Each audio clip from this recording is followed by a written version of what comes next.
some quick pointers on how to take care of your animals right over here. These are boar goats. They're used for meat. Okay, so what do we feed our goats? We feed our goats a nice textured stock feed, which means it's good for a lot of different animals. Just because we have a bunch of species on the farm, so it's easy and sufficient for what we do. It is a textured, which means it's sweet feed. It's very sticky. It has a lot of molasses in it. It's high in protein. It's 12% protein. We just feed to supplement for fat. That way they keep fat on their bodies during the winter, and which keeps them warm. Okay, so we give our goats a few different supplements. One of them is just basic bird feed, actually. Black oil sunflower seed. It's legit, just looks like sunflower seed, and that helps to prevent worms. It's all natural. For if you have pregnant does or anything like that, it doesn't hurt the babies. It's no chemicals are added, and it helps from deworming. We also have baking soda. If they eat a lot, especially if they don't normally eat, you add a little bit baking soda to prevent bloating, which is where they look really fat. It's just they have air in their stomach, and it helps lose fat. We also have ammonium chloride. If you have wethers, which are castrated bucks, they are susceptible to something kind of like kidney stones, which could kill them. So you give them ammonium chloride in their feed, and it helps prevent those and break them down. Then we have goat minerals, especially for pregnant does and stuff with special needs. I'm feeding them hay so that they can keep their body moving and warm, because the chewing creates movement, and that keeps them warm in the winter. Hay feeder to keep the hay off the ground so that they don't eat it and then they get sick due to the wet hay. In the wintertime, we have to use a heated water bucket so the water doesn't freeze. They have to have a nice clean water source to drink out of every single day, so make sure to clean your water buckets every day. In the summertime, you can use a regular 5-gallon bucket or one of those big homemade buckets. Also, in the winter, you have to make sure that they have nice dry bedding. We use straw. Make sure it's in a nice dry area where they can lay down in bed.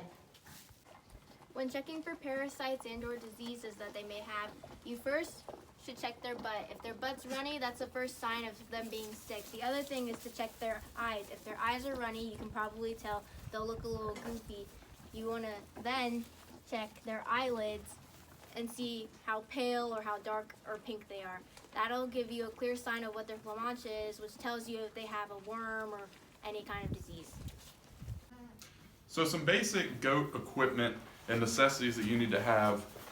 First off, a brush. It's always good for grooming, cleaning out hooves, just brushing the goat down in case they get dirty. Then if you want to lead your goat around, practice walking, there are a couple different things that you can use. The first is just a basic halter. It's basically a dog leash for a goat. So you put this on the head, you have a nice lead here, you can walk them around pretty easy. Another method is more similar to a dog leash. It's just a lead, so you put a collar on your goat, clip this to it, you can walk them around like that. And the third method is a chain. So you put this around their neck, you have a nice handle here, you can walk them around with. So for goat care, starting with the hooves, you always want to have one of these in your tack box or in your barn. This is a hoof pick with a brush. So when you're cleaning out your goat's hooves, you can use the brush to clean it out, and then the hoof to get all the stuff that's caked on that the brush won't get. Moving on, staying with hoof care, we have hoof and heel. This is just a mixture of a couple different things to help with thrush and foot rot. It's very common for goats in wet climates to get what's called thrush, and that's basically just the skin in between the hooves being irritated by dirt, manure, and water, just irritating the skin.